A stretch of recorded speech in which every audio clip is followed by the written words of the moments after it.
Modibbo Yakubu Farakwai, president of Team New Nigeria, stated that Nigeria's economy is in its worst state, with hyperinflation, rising food prices, and increasing poverty.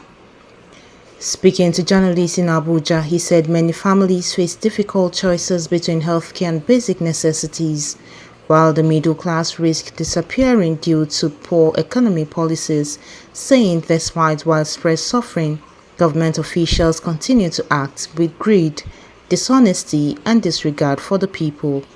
He says institutions have been politicized, democracy is being undermined, and young Nigerians see no future in their homeland, leading to a mass exodus of skilled professionals.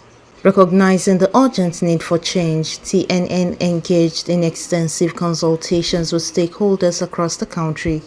It aims to establish a broad-based political platform in transform Nigeria through transparency, democracy, and good governance. To achieve this, TNN has formed several committees, including legal and constitutional compliance, political management, contact mobilization, publicity, structure, conference planning, and membership registration, all of which have completed their assignments. TNN has applied registration as a political party with the Independent National Electoral Commission and has already received acknowledgment of its application. The party unveiled its symbols in Kano March 1, 2025 and has scheduled its national conference for April 5, 2025 in Abuja, where it will present its manifesto and constitution. The party's motto is Unite and Rebuild the Nation, with the slogan Greater Nigeria. TNN urged Nigerians to take advantage of INEC's nationwide voter registration and participate in shaping a better future. The party promises an alternative government and a culture of governance rooted in democratic ideals, justice, and national unity. Today, the Nigerian economy is in its worst ever shape, with suffering and pain on an unprecedented scale. Hyperinflation and an ever-increasing price of basic items including food have all combined to inflict unbearable pain on millions of Nigerian households.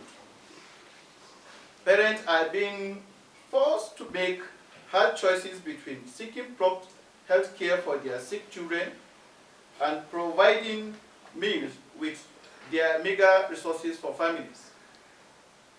Our middle class stands the real risk of being wiped out on the back of an ambitious debt restructuring program.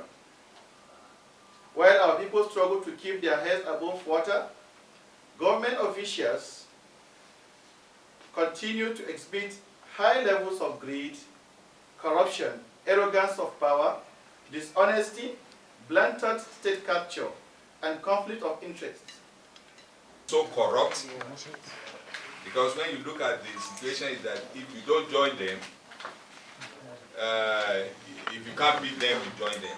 But we cannot join them, but we believe that we can beat them. We can beat them in the sense that we can mobilize the people. For instance, those of us who are aged, we don't need anything from any government, personally. But we have the generations who are youth, and then we have those coming behind us. We need to leave something that they will be proud of. But the way we see what is going on in this country today is like oligarchy, not democracy. We don't have democracy in this country. And how Nigeria should run. Currently, we have various organizations who have in and out positions, right?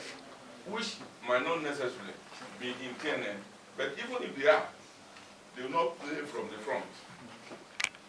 We can tap from their experience, we can tap from their knowledge, we can also tap from their support. But definitely, TNN will run an agenda that crosses across democracy, that crosses across religion, that crosses across tribe, that crosses across so many other barriers to inject a new fresh of life into Nigeria and Nigerians.